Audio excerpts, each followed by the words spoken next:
नमस्कार दोस्तों, मैं Rajneesh Sharma soul insights platform पे फिर आपके बीच में। आज शुक्रवार है, आज क्वेश्चन आंसर डे है। आज बहुत से मित्रों ने बड़े अच्छे अच्छे क्वेश्चंस पूछे हैं।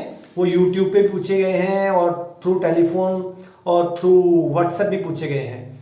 हम सबसे पहले सवाल लेते हैं जो किसी ने इंग्लैंड से पूछा है। एक डॉक्टर साहिबा हैं जो हमेशा यही सवाल पूछती हैं। सबसे पहले उन्होंने यही पूछा है कि हमें ये बताइए कि आप इतनी इतनी अच्छी बातें बताते हैं, लेकिन वो बातें हमारे पास 2 मिनट के लिए उतर पाती हैं, लेकिन परमानेंट क्यों नहीं रह पाती। सबसे पहले डॉक्टर साहिबा सुनिए कि क्यों नहीं रह पाती। जब भी आप मेरी बात को सुनते हैं, जो भी आप क्वेश्चंस पूछते हैं उसके आंसर सुनते हैं, क्या आप वहां होते हैं? क्या फ्यूचर में पहुंच जाते हैं या पास्ट में पहुंच जाते हैं मेरे क्वेश्चंस को सुनकर, मेरे आंसर्स को सुनकर? होता क्या है, अगर मैं बात करता हूं किसी प्रेम की तो आप अपने प्रेम के बारे में सोचना शुरू हो जाओगे। अगर मैं बात करता हूं नफरत की तो आप नफरत के बारे में सोचना शुरू हो जाओगे।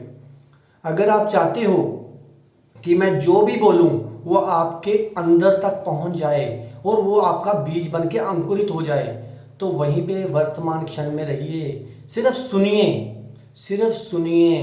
अगर आप सुन ही लेंगे उसको अच्छी तरह से, तो वो जिंदगी में आपके अंदर जो बीज पड़ेगा वो अंकुरित हो जाएगा।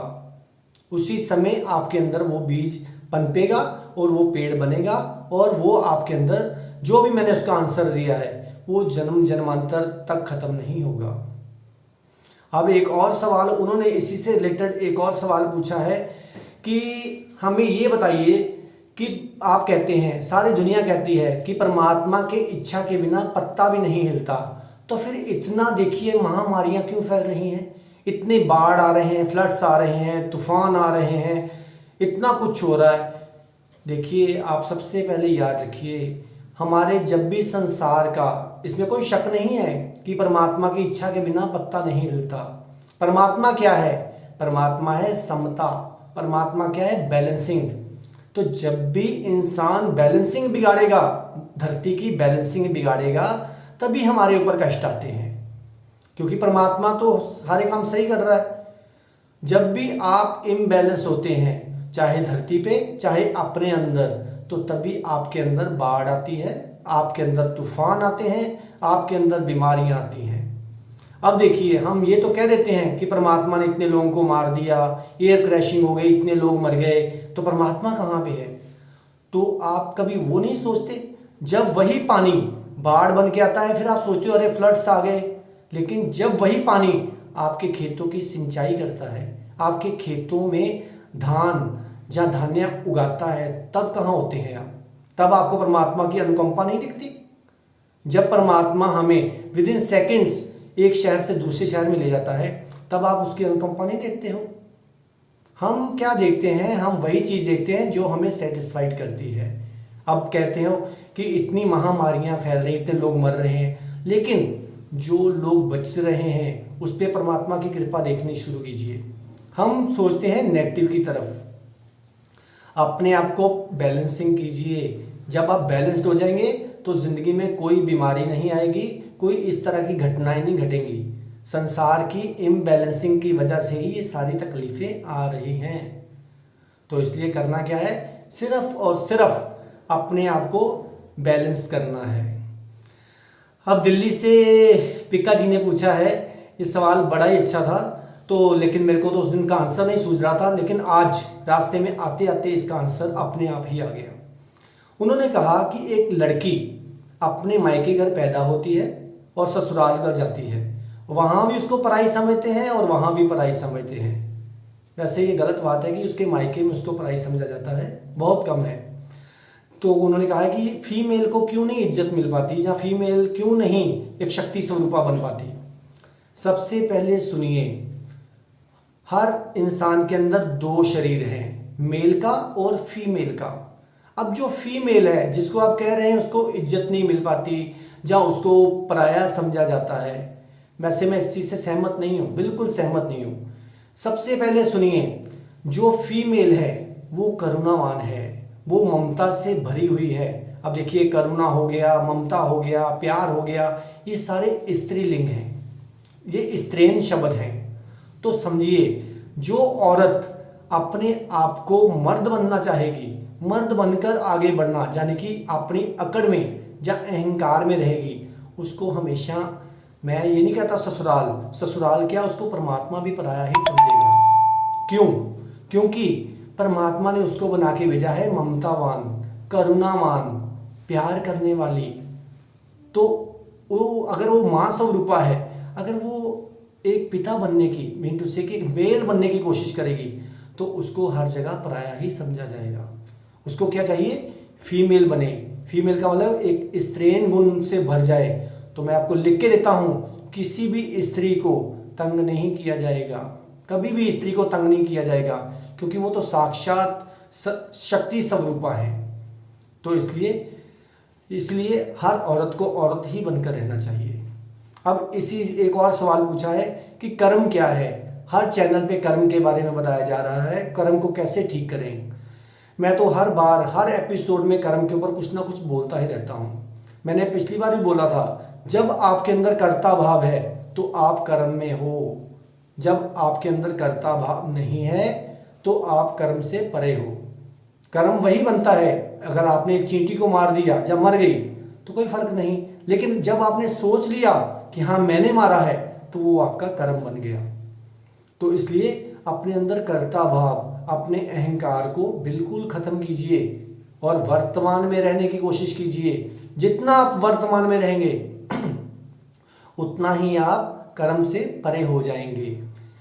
अब एक और मित्र ने पूछा है कि सारी दुनिया खाने में कहती है लहसुन ना खाओ, प्याज ना खाओ, ये ना खाओ, वो ना खाओ, इससे क्या कोई नुकसान होता है कि लहसुन नहीं खाना चाहिए, प्याज नहीं खाना चाहिए? देखिए, मैं नहीं मानता हूं कि लहसुन या प्याज से कुछ भी हमारे अंदर नेगेटिविटी आती है। कुछ ऐसी बात नहीं है। हमारे अंदर जो सबसे ज़्यादा नेगेटिविटी है वो तो विचारों की है। जब हम खाना खाते वक्त अगर गलत विचार कर रहे हैं, किसी के बारे में गलत सोच रहे हैं, तो समझ लीजिए लहसुन क्या, लहसुन का भी बाप खा रहे हैं आप। तो इसलिए मैं आपको एक सलाह देता हूं, जब भी आप खाने को बैलेंस होके खाएंगे, बैलेंस करने के लिए क्या करना है, जब भी आपके सामने खाना आए हमेशा हाथ जोड़ लीजिए दोनों। अगर आप बैलेंस हो गए तो खाना भी बैलेंस हो गया, खाना बैलेंस हो गया तो आपकी ऑरा भी बैलेंस्ड हो जाएगी। तो इसलिए इन चीज़ों में मत सोचते रहिए कि लहसुन नहीं खाना, प्याज नहीं खाना। अरे लहसुन प्याज खाने से परमात्मा दूर हो जाता है क्या? अरे परमात्मा हमेशा आपके अंदर है, चाहे आप लहसुन खाओ चाहे प्याज खाओ। लेकिन कब परमात्मा दूर होता है? जब आप बेहोश हो जाते हो, जब आप अनकॉन्शियस होते हो। कैसे? विचारों में घुस जाते हो। विचारों में बहना संसार में बहना है, विचारों से रहित रहना परमात्मा में बहना है। तो इसलिए क्या करना है, हमें विचारों से दूर रहना है। इन फालतू बातों से बिल्कुल दूर रहना है कि ये नहीं खाना, वो नहीं खाना, वो नहीं करना, ये नहीं करना। ये सब वहम है, वहम से दूर रहिए। अब एक और सवाल किसी ने पूछा है कि हम तो निंदा करते नहीं, हम तो किसी के खिलाफ बोलते नहीं, हम कुछ गलत नहीं करते, लेकिन दुनिया अगर हमारे पास आके निंदा करनी शुरू कर दे तो हमें क्या करना चाहिए? हमें उससे हल बताइए कि उससे हम निपटारा कैसे करें। सबसे पहले आप याद रखिए, अगर आपके अंदर निंदा है, अगर आपके अंदर पाप है, तो निंदक आपके पास आएगा ही आएगा। जैसे शराबी शराबी को खींच लेता है, कहते हैं लाइक अट्रैक्ट्स लाइक। अगर आपके मन में पाप है, अगर आपके मन में झूठ है, अगर आपके मन में अंदर अहंकार है, तो आपके इर्द गिर्द जो भी लोग होंगे वो अहंकारी, पापी और निंदक ही इकट्ठे होंगे। हमें किसी को ठीक नहीं करना है, ना किसी को इनवाइट करना है। अपने आप को ठीक करना है, अपने आप को साधना है, अपने आप को बैलेंस करना है। याद रखिए, दुनिया में किसी भी कष्ट को, किसी भी मुश्किल को अगर आप हल करना चाहते हैं तो अपने आप को बैलेंस कर लीजिए, क्योंकि बैलेंसिंग ही परमात्मा है। जब आप झूठ बोलते हो तब आप इम्बैलेंस्ड होते हो, जब आप विचार करते हो तब आप इम्बैलेंस होते हो, जब आप किसी के खिलाफ बोलते हो तब भी आप इम्बैलेंस होते हो। लेकिन जैसे ही आप बैलेंस होते हो आप परमात्मा हो जाते हो। तो याद रखिए, कहते हैं कि झूठ बोलने वाले जीत रहे हैं। ये कभी नहीं हुआ आज तक कि झूठ बोलने वाला जीता हो। सत्यमेव जयते। वो क्यों? क्योंकि जो सत्य बोलने वाला है वो वर्तमान में है, जो सत्य बोलने वाला है वो बैलेंस्ड है। तो वो कैसे हार सकता है। आप देखिए झूठ क्या है, झूठ की कितनी संतानें हैं, लेकिन सच की कोई संतान नहीं, सच निसंतान है। तो इसलिए आप देखिए जब भी आप झूठ बोलते हैं आपको पास्ट का सहारा लेना पड़ेगा या फ्यूचर का। जब आप सच बोलते हैं जो होता है आप वही बोलते हो। तो इसलिए इन फालतू चीज़ों से उठिए, इन चीज़ों से बाहर निकलिए ताकि आपकी ज़िंदगी सही हो सके और वहमों से बिल्कुल दूर हो जाइए। अपनी आत्मा की आवाज़ सुनिए। आत्मा की आवाज़ तभी आप सुनेंगे जब आप बैलेंस्ड हो जाएंगे, क्योंकि जैसे आप बैलेंस्ड होते हो आप आत्मावान बन जाते हो। तो आपकी यात्रा जो है जर्नी टू सोल, आत्मज्ञान शुरू हो जाता है। तो इसलिए मैं आपको एक ही बात कहूँगा कि मरने के बाद हमें आत्माराम नहीं देखना है। आत्माराम का मतलब है अपने आप को अपने अंदर रमते जाना है, अपने अंदर बैलेंस्ड होते जाना है, वही असली आत्माराम है। अब एक और मित्र ने एक सवाल पूछा है, उन्होंने कहा है कि हमें किस आसन में बैठना चाहिए पाठ करते वक्त, सुखासन में या पद्म आसन में या किस आसन में।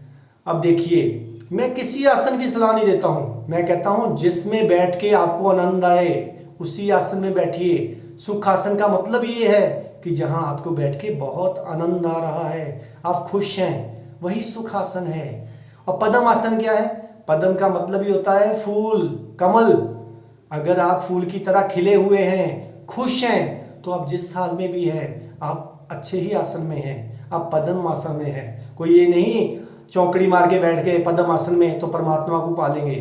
जहां आप खुश हैं, जहां आप आनंदित हैं, तो आप परमात्मा के अंदर ही हैं। इसलिए इन फालतू बातों से ऊपर उठिए, फालतू बातों से बिल्कुल ऊपर उठिए, क्योंकि अगर इन्हीं बातों में उलझे रहे फिर तो भैया सारी उम्र सुख साधने में लग जाओगे, पद्म आसन लगाने में ही लगाते रहोगे, तो कब उसको पाओगे जो आपके अंदर 24 घंटे आपको आवाजें दे रहा है।